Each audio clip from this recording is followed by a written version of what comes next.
तर नमस्कार विद्यार्थी मित्रांनो, स्वागत आहे तुमचं सर्वांचं आपल्या यूट्यूब चॅनलमध्ये. फार्मसीच्या अस्तित्वाला धोका. हां, बरोबर ऐकलं तुम्ही.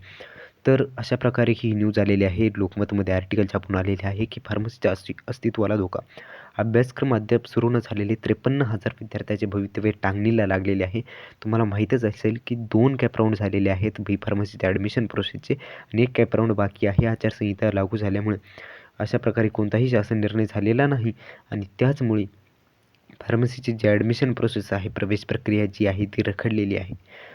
तुम्हाला माहीत नसेल की फार्मसीची प्रथम सत्र परीक्षा जी असते ती डिसेंबरमध्ये होत असते आणि डिसेंबरला फक्त अवघे काही दिवस बाकी आहेत आणि अजून कुठलाही शासन निर्णय झालेला नाही आणि कुठलीही म्हणजे ही एक्झाम डिसेंबरमध्ये होत असते आणि कुठलंही ॲडमिशन झालेलं नाही, कुठलंही कॉलेज चालू झालं नाही अजून.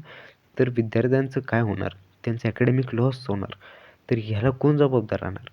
तर अशा प्रकारे ही न्यूज आहे. खूपच भयानक असं वातावरण झालेले आहे फार्मसी संदर्भात, की कुठलाही शासन निर्णय झालेला नाही आणि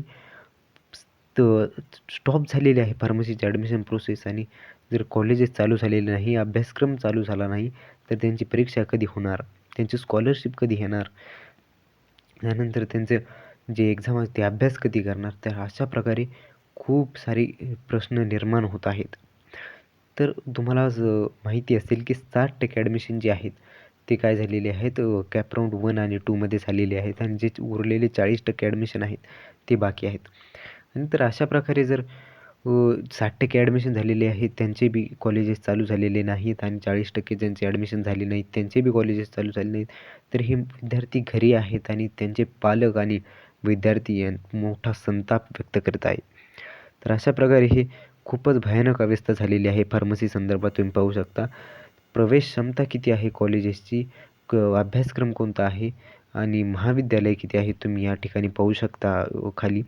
तर डी फार्मसीसाठी महाविद्यालय आहेत 671 आणि त्याची क्षमता आहे 40,270 आणि बी फार्मसीसाठी महाविद्यालय आहेत 505 आणि त्याची क्षमता आहे 40,570 आणि एम फार्मसीसाठी महाविद्यालय आहे 205 आणि त्याची क्षमता आहे 7,337 आणि अशा प्रकारे जर इतके विद्यार्थ्यांचं जर अकॅडमिक लॉस, शैक्षणिक नुकसान होणार असेल, तर खूपच भयानक परिस्थिती आहे. तर काय होणार?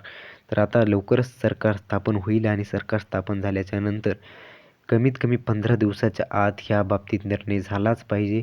त्यासाठी तुम्हाला काय करायचं आहे, आपला हा व्हिडिओ जो जितका व्हायरल म्हणजे जितका तुम्हाला शेअर करता येईल तितका शेअर करायचा आहे. प्रत्येक फार्मसीच्या विद्यार्थ्यापर्यंत आणि प्रत्येक पालकापर्यंत हा व्हिडिओ शेअर करायचा आहे, जेणेकरून कुणाचंही अकॅडमिक लॉस होता कामा नये. तर अशा प्रकारे ही न्यूज होती. फक्त 4 सबस्क्रायबर बाकी आहेत आपले 100 सबस्क्रायबर होण्यासाठी आणि आपण असेच महाराष्ट्र शासनाचे कोणत्याही योजना असेल तुमची ॲडमिशन प्रोसेस असेल, सगळे जे स्कॉलरशिप योजना असतील, सगळ्या बाबतीत आपण व्हिडिओ तुम्हाला या चॅनलवरती देत असतो. तर व्हिडिओ शेवटपर्यंत पाहिला त्याबद्दल खूप खूप धन्यवाद. फक्त 4 सबस्क्रायबर बाकी आहेत. लगेच सबस्क्राईब करून घ्या आणि 100 सबस्क्राईब होण्यासाठी फक्त 4 सबस्क्रायबर बाकी आहेत आपले. ओके. तर तुम्ही लगेच सबस्क्राईब करून घ्या आणि बेल आयकॉनवरती देखील क्लिक करा, जेणेकरून तुम्हाला लगेच कोणताही व्हिडिओ मी फार्मसी रिलेटेड असेल किंवा महाराष्ट्र शासनाच्या कोणत्याही रिलेटेड व्हिडिओ अपलोड केला पहिली नोटिफिकेशन तुम्हाला येऊन जाईल. त्यासाठी लगेच चॅनलला सबस्क्राईब करा. आपला मराठी माणूस आहे, मराठी माणसाला मराठी माणूसच सपोर्ट करू शकतो आणि अशा प्रकारे तर खूप खूप धन्यवाद व्हिडिओ शेवटपर्यंत पाहिला. ह्या बाबतीत कोणता निर्णय होतो आहे, जो निर्णय होईल मी तुम्हाला लवकरात लवकर कळवेन. तर त्यासाठी आपल्या चॅनलला सबस्क्राईब करून घ्या. खूप खूप धन्यवाद. जय महाराष्ट्र.